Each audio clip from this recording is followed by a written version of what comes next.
It's hard. It's hard. It is. So I want to ask you another question about. I know you talked about you work with a lot of child stars. I mean, you got TLC, obviously ABC, Boys to Men. So you work with a lot of child stars. So I wanted to ask a question about Justin Bieber and the treatment of how he is. The treatment of media with Justin Bieber now and the way they try to make his behavior into like certain antics or standards. But how hard do you think it is being a big star like that with Justin Bieber, a child star, to now he's only 20 something and he's already being crucified for his behavior as an adult? Like, what do you think about that, or what advice do you have to the Justin Bieber treatment now? No, I mean, as a star is hard enough. As a child star, it's super hard when you get that big, that young, because you kind of wake up in it. Like, it's like going out there being fun at one point, and then you wake up another day and it's work.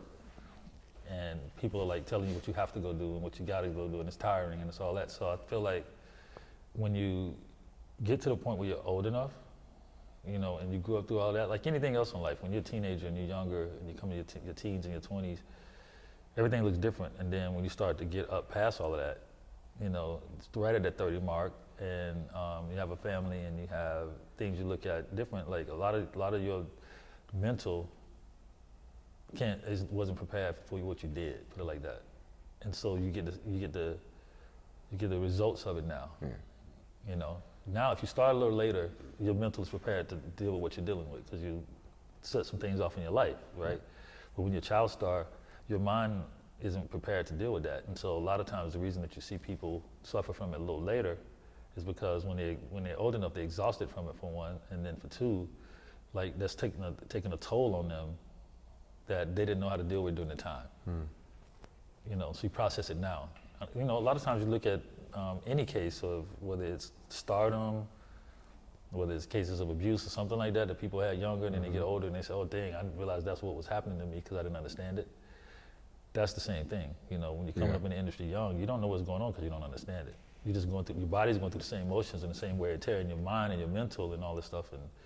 And one day you wake up and you belong to the whole world and not to yourself. Like, you can't walk outside, you can't do anything, you can't do anything without the spotlight being on you and being ridiculed. So I think now he's just probably tired of it and just trying to live his life and do what he would do fun-wise anyway. And sometimes people look at that and say, oh, he's high at the, what's his name? Well, I mean, he's been an artist for like 20 years. He's a grown man, so he can be how he wants to.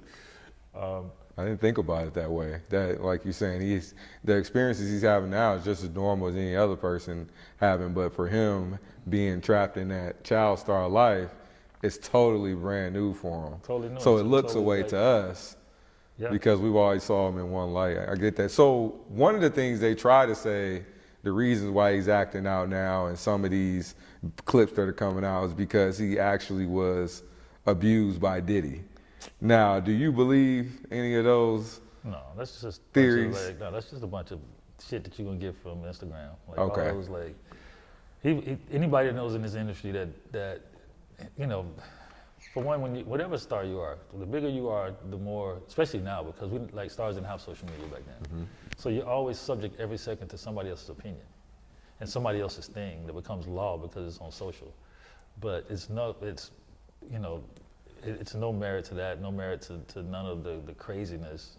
You know, everybody has their own shit they have to deal with legally, whether it's Puff or whether it's R. Kelly or whoever else, but the internet is a whole nother place when it comes down to how people's reactions to stuff and how the information that they're getting and the opinions they're getting. I mean, people, it's insane because they take it as law. So they see Justin and he's smoking weed at Coachella, they think something's wrong with him, right? Because somebody else said it. It's because somebody jumped on and said, oh, look at Justin, look what's wrong with him, he's smoking over here. Or look at this person, look what they did. You know, so when that starts to take off and then that starts to get modified, you don't even like, it used to be hard enough being in a high school, right? And trying to be the most popular dude at school, right? And then if you were, all the scrutiny that came with that. So imagine now opening yourself up to, like I tell my daughter sometimes, like, you don't have 5,000 fans. Those people on your Facebook, you don't know them. They ain't your friends, so don't get on there talking like they're your friends. That's not what that's for. Don't get on there talking about I'm sad today, because that's not their business. Go talk to your personal friend about that. Because what you don't realize, and what people don't realize even on Twitter, whether it's been any star, you know, your comment even though you got to say something back, you think you're just answering, I'm just answering something you said. So I'm like, oh no, I didn't do that, da da da da da, right? But no, I'm talking to a platform of all different people who have their, it's like you're talking in a public opinion platform. So what you think is gonna come back and look good is gonna look bad, you know, or you'll see artists that when we first put them out on the labels or whatever and they start to take off, they think all their comments is gonna be good. So when they see all the bad ones, they wanna turn their YouTube comments off. You can't do that.